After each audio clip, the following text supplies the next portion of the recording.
نماز دیکھیں، نماز کے بارے میں ایک حدیث آتی ہے، میں اس حدیث کو جب پڑھتا ہوں مزہ آ جاتا ہے کہ نبی کریم صلی اللہ علیہ وسلم نے فرمایا کہ تحترقون تحترقون، تم لوگ جل رہے ہوتے ہو۔ اب دیکھیں نبی اکرم صلی اللہ علیہ وسلم کا کلام وہ ہے جن کو اللہ نے فرمایا، اللہ تعالیٰ نے نبی پاک صلی اللہ علیہ وسلم فرمایا اللہ نے مجھے اوتیت جوامع الکلم، مجھے کلام کی جامعیت عطا کی گئی، یعنی تھوڑے الفاظ سے زیادہ مفہوم نکلتا ہے۔ وہ اللہ کے نبی دہرا رہے ہیں تحترقون تحترقون، تم جل رہے ہو، تم جل رہے ہو، گویا گناہوں کی بھٹی میں جل رہے ہو۔ حتی اذا صلیتم الفجر، یہاں تک کہ تم فجر کی نماز پڑھ لیتے ہو، غسلتھا، وہ اس کو دھو ڈالتی ہے، ثم تحترقون تحترقون، پھر تم نکلتے ہو تو پھر وہی دنیا ہے، وہی گناہ ہیں، وہی آنکھیں، وہی سماعتیں، کہاں کہاں تم پھر رہے ہو اور گناہ ہو رہے ہیں۔ شکر ہے آگے ظہر کی نماز کا وقت آ جاتا ہے، حتی اذا صلیتم الظہر غسلتھا، تم ظہر کی نماز پڑھتے ہو اس کو دھو ڈالتی ہے۔ یہاں اسی طرح نبی پاک صلی اللہ علیہ وسلم نے پانچوں نمازوں کا ذکر کیا، ثم تحترقون تحترقون، پھر تم گناہوں کی بھٹی میں جل رہے ہوتے ہو، آگے نماز آ جاتی ہے، غسلتھا، وہ اس کو دھو ڈالتی۔ لیکن جب عشاء کی نماز کی بات کی نا تو آپ نے فرمایا کہ حتی اذا صلیتم العشاء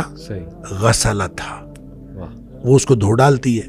اس کے بعد آپ نے ثم تحترقون نہیں فرمایا، آپ نے فرمایا تو ثم تنامون، پھر تم سو جاتے ہو، پھر تم سو جاتے ہو، پھر تم سو جاتے ہو، فرمایا پھر کچھ نہیں لکھا جاتا،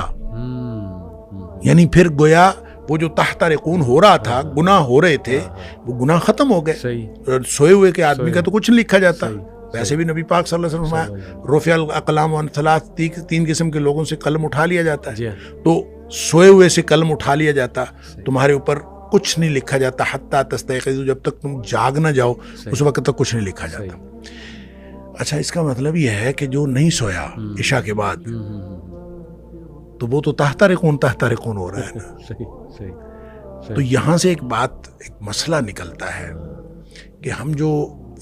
عشاء کی نماز پڑھ کے جاگتے رہتے ہیں اور 11-12 بجے تک جاگتے رہتے ہیں تو ہم گناہوں کو سمیٹتے رہتے ہیں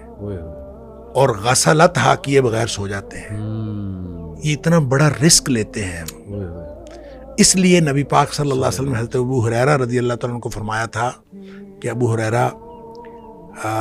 سونے سے پہلے وتر پڑھنا نہ بھولنا۔ یہ جو وتر ہے یہ اصل میں رات کی نماز ہے، یہ عشاء کی نماز نہیں ہے، بالکل ایسی، یہ رات کی نماز ہے۔